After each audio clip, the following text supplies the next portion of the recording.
Alors, bonjour mes internationaux, j'espère que vous allez bien. Moi, je vais super, hyper bien. Ok?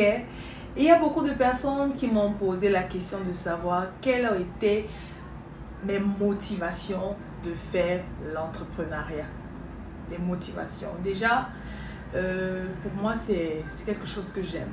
Je suis commerciale à la base et j'aime beaucoup plus le contact avec les, les gens, les partenaires, les clients, les, les collègues, les collaborateurs. J'aime échanger, j'aime apprendre, j'aime apporter une plus-value, j'aime avoir beaucoup quelque chose de spécial que les autres n'ont pas. J'aime aussi me développer.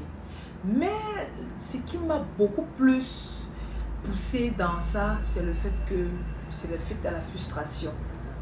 Oui. Donc, excusez-moi, j'ai eu un appel. Ça a été de la frustration. La frustration a permis à ce que je me développe beaucoup plus. Ok? Vous savez, quand on est frustré, quoi qu'on dise, quoi qu'on fasse, ça te permet de te développer. Il y a d'autres que ça détruit, mais il y a d'autres que ça développe, ça leur permet de leur développer. Je suis dans le cas secondaire, les personnes qui se développent plus quand ils sont frustrés. Quand on leur frustre, ils sont obligés d'aller fouiller au plus profond de la meilleure version d'eux. Ok? Ils sont obligés de se surpasser, ils sont obligés de se challenger. Et ça, c'est mon cas.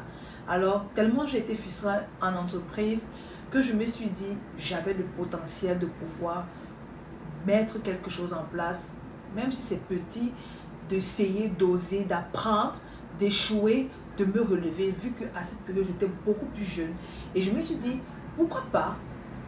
J'avais autour de moi des personnes qui ont décidé, ou bien qui avaient décidé de m'accompagner dans cette lancée, physiquement, spirituellement, peut-être pas, peut-être aussi financièrement, mais ça c'était des cas rares.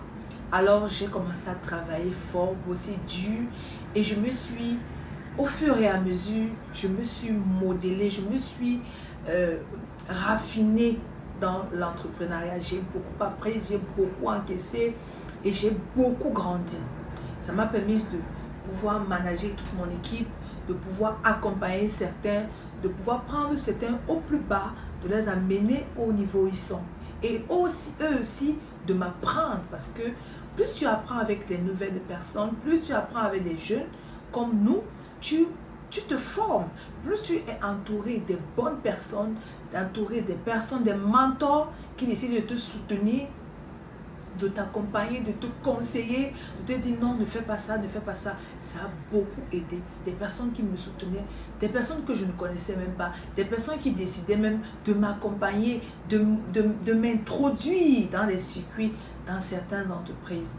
Et pour moi, cette vidéo, c'est une occasion de leur dire merci. Merci parce que grâce à vous, nous avons déjà 9 ans. L'année prochaine, nous allons fêter nos 10 ans. Et nous allons essayer de mettre des petits plats dans les grands, si Dieu le permet.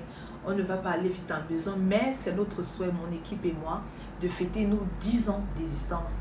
Et quoi de mieux de fêter nos 10 ans? C'est d'apporter une plus-value, c'est de montrer que nous avons pu atteindre nos 10 ans grâce à vous, mes internationaux, grâce à vous, mes partenaires, grâce à vous, mes collaborateurs, grâce à ma famille, grâce aux personnes qui m'accompagnent au quotidien dans les prières, qui me soutiennent physiquement, émotionnellement, qui m'équilibrent.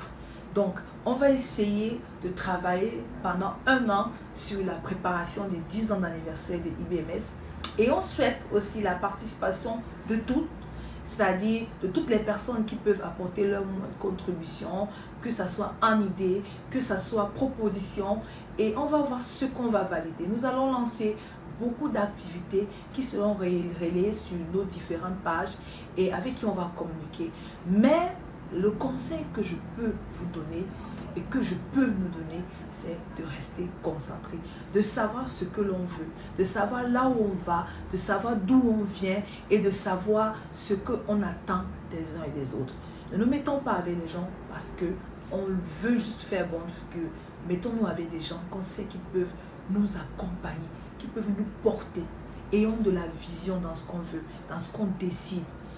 Vous savez, c'est difficile de faire le tri, mais il est important à un moment donné, quand on veut grandir, aller loin, de faire un tri, c'est nécessaire. Ce n'est pas nous, c'est pas par nous que ça a commencé, c'est depuis des lustres. Vous voyez des personnes qui avancent par lobbying, par carnet d'adresse, tout simplement parce que ils se sont dit, on veut avancer, on veut aller loin.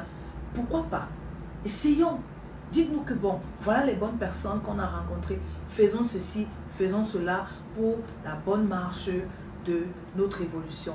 Alors, je vous invite à vous, mes internationaux, de rester très concentrés lorsque vous décidez de faire un projet, lorsque vous décidez de vouloir vous développer, d'avoir les antennes ouvertes, d'avoir la tête ouverte, d'écouter, de parler moins lorsque votre projet n'est pas encore bien fissuré.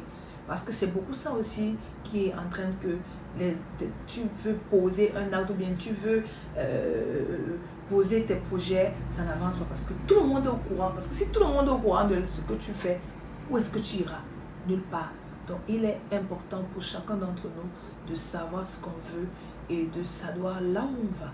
Donc c'était juste une petite vidéo pour vous dire que voilà les motivations qui m'ont poussé à être entrepreneur. Et pour moi, aujourd'hui, je suis une femme épanouie.